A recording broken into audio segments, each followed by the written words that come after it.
तारीख थी 17 अप्रैल 2026। जगह भारतीय संसद।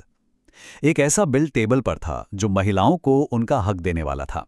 लेकिन हुआ ये कि ये बिल देश के सियासी नक्शे को बदलने की एक बड़ी लड़ाई में उलझ गया।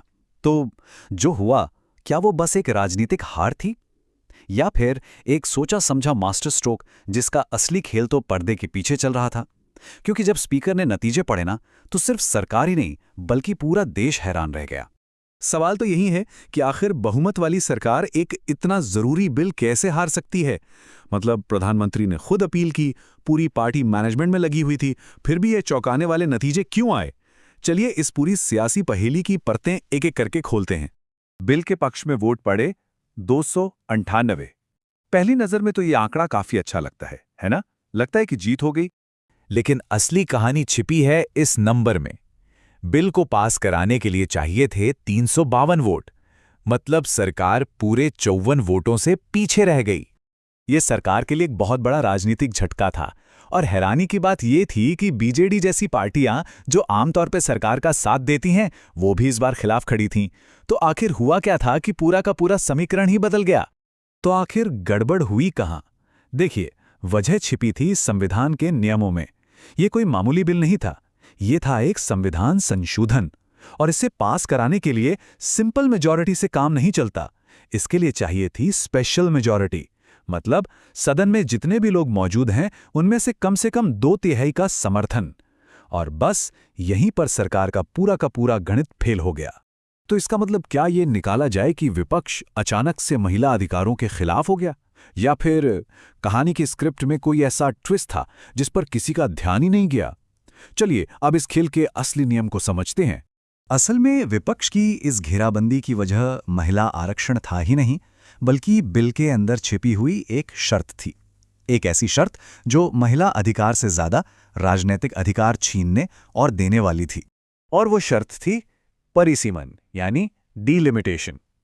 अगर आसान शब्दों में समझें तो इसका मतलब है लोकसभा सीटों का नक्शा फिर से बनाना।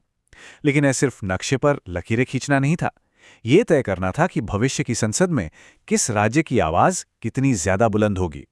और बस यहीं से शुरू हो गया भारत की राजनीति का शायद सबसे बड़ा टकराव, नॉर्थ वर्सेस साउथ। ये लड़ाई थी संसद पर कब्जे की, राजनीतिक दबदबे की। इसको ऐसे समझिए कि राजनीति एक केक की तरह है। दक्षिण भारत के राज्यों को लगा कि उन्होंने अपनी आबादी को कंट्रोल करके डेवलपमेंट पर फोकस करके देश के लिए अच्छा काम किया। लेकिन अब जब सीटों के बंटवारे का वक्त आया तो केक का बड़ा और मलाईदार हिस्सा उत्तर भारत को दिया जा रहा था।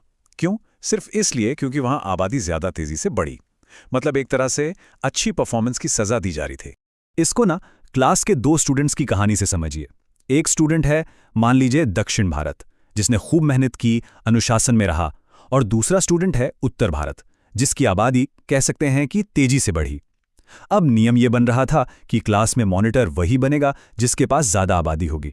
जाहिर सी बात है, जो मेहनती स्टूडेंट है उसे तो ये नाइंसाफी ही लगेगी ना। और ये डर सिर्फ हवा में नहीं था, ये आंकड़ों पर आधारित था। अनुमान ये है कि परिसीमन के बाद उत्तर प्रदेश जैसे राज्य की सीटें 80 से बढ़कर 140 तक हो सकती हैं। वहीं तमिलनाडु की 39 की 39 ही रहेंगी। ये इतना बड़ा पावर शिफ्ट था कि महिला आरक्षण जैसा अहम मुद्दा भी इसी राजनीतिक खाई में फंसकर रह गया। लेकिन कहानी में एक और बहुत बड़ा ट्विस्ट है। क्या ये वाकई सरकार की हार थी, या फिर ये एक राजनीतिक शहादत थी जिसे जानबूझकर चुना गया? क्या ये हार भी असल में एक जीत की स्क्रिप्ट का हिस्सा थी? कई राजनीतिक जानकार ये मानते हैं कि सरकार ने विपक्ष के लिए एक ऐसा चक्रव्यूह रचा था जहां से निकलना लगभग नामुमकिन था। एक ऐसा जाल जिसमें विपक्ष चाहे कुछ भी करता, उसका फंसना तय था। जरा सोचिए, अगर विपक्ष बिल का समर्थन कर देता तो महिलाओं को आरक्षण देने का सारा क्रेडिट सरकार को मिल जाता। और अगर विपक्ष विरोध करता, जैसा कि उसने किया, तो सरकार को 2029 चुनाव के लिए एक जबरदस्त नैरेटिव मिल गया।